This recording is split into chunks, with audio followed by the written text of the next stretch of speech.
Yan, ang ingay niya po. Bakit kaya? So, ang aircon nyo, ganyan nakaingay. Ito ang dapat nyo gawin. Let's go!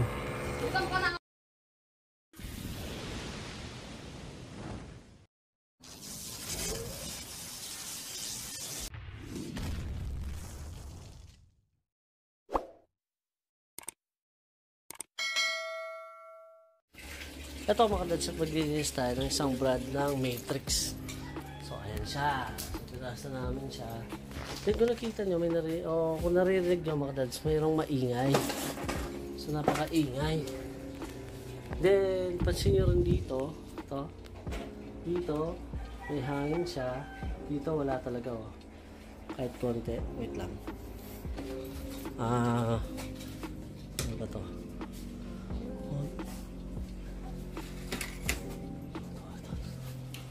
So parang puputok yung outdoor niya mga dads. Ayan.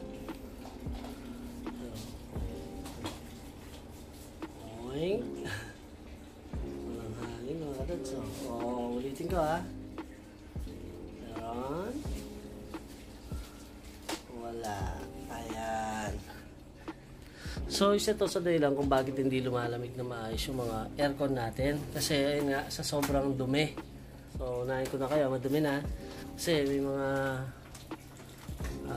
may mga nagko-comment kasi sa atin na sobrang haba daw. Ayun po, problema nito, madumi. Okay na.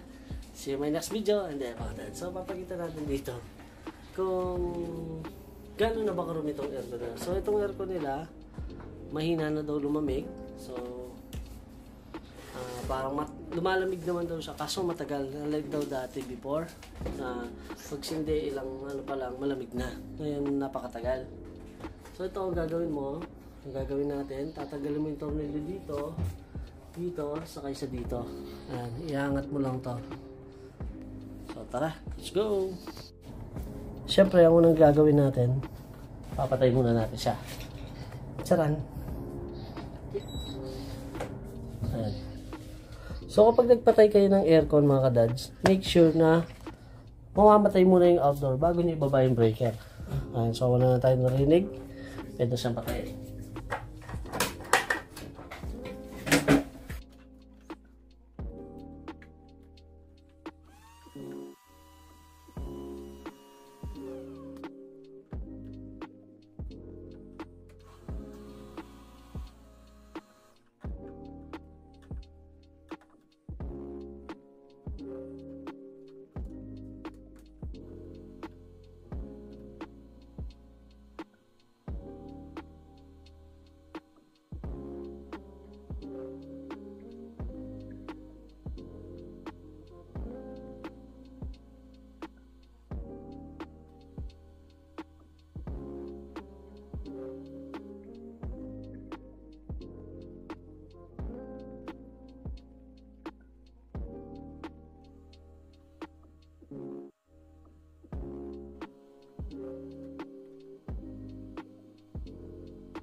problema natin. Meron siyang screen. Ayan, tatanggal.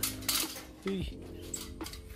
At dito na nga mga kadads, ay ingat tayo kasi ayun, nilagyan ko lang siya ng bato para magpantay yung agdan natin. Ay, meron kasi siyang kulungan.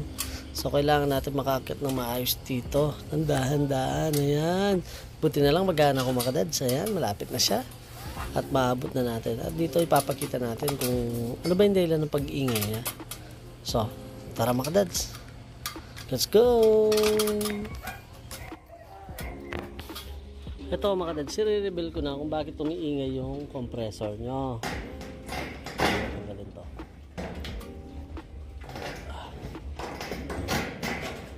Tanggalin muna natin to bago ko i-reveal mga kadads. Ito. At wait lang ha, medyo mahirap siyang tanggalin. Tayo pagtrabaho na maayos. Update ko kay Lita.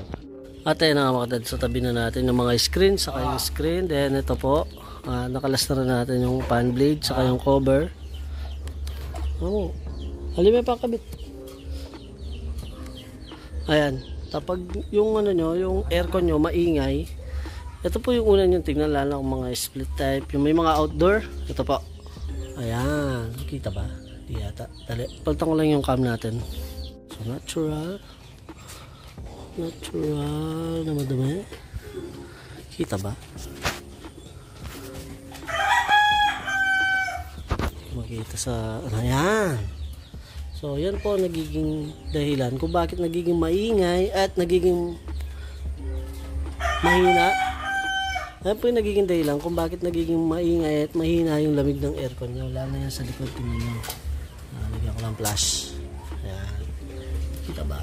Ay, di po ako makasok-sok na maayos. Pasensya na po. Ayan. So, hindi mo naman kailangan tanggalin lahat to. Ayan, pati to. Pang cover, ayan. Para malinisan mo siya na maayos. O, hindi nga lang siya ganun ka-general cleaning. Siguro yung mga banda dito sa loob, hindi na malilinis. Usually naman kasi, hindi naman talaga nadudumihan yung dyan. So, dito lang po talaga tayo nagpo-focus sa pinaka-condenser natin. Ayan. So, linisan natin siya mga dads ha. Let's go! So, ito na nga pala mga kadads. Kapag ganyan nakarumi yung aircon nyo, dapat nyo na pong palinisan. Or, mas maganda siguro mga kadads, huwag nyo nang paabutin sa ganyan mga kadads. Kasi una yan, nagkakaroon ng error or nag-overheat. So, sa mga carrier, madalas na experience ko, nagkakaroon sila ng IF error. Kapag naka-IF error sila, ayan, hindi under unit. Dahil sa sobrang dumi, yung ambient sensor niya, ayan, doon nagkakaroon ng problema mga kadads. Nasa-sense niya na wala nang hangin na dumadaloy. Ayan mga kadads, kita nyo naman kung gaano siya kadumi.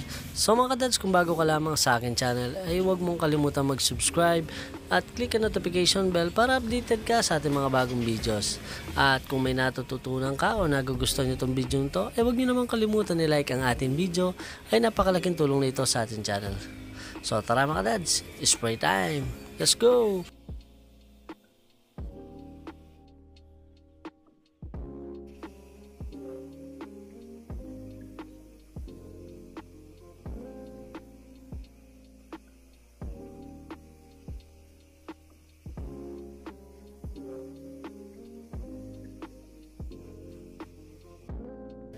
Rin siya mga kadads.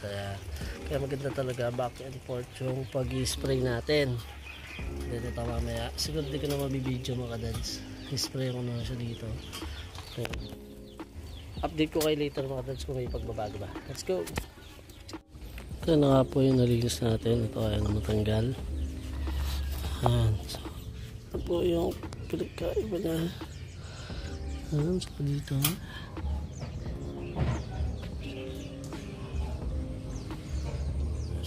Na po siya.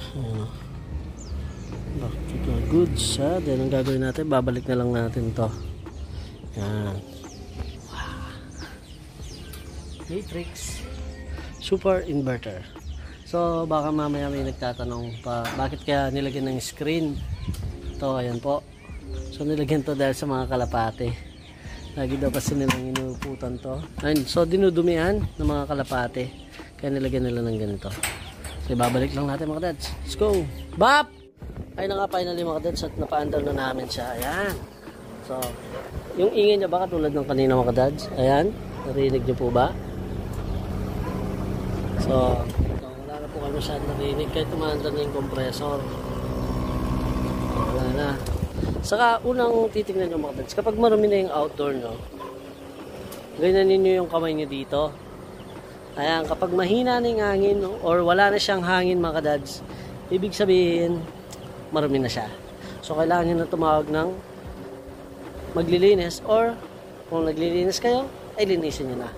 So yun lamang po yung pinaka problema natin kapag maingay yung compressor, kasi magtataka ka, iba yung ingay niya sa dati.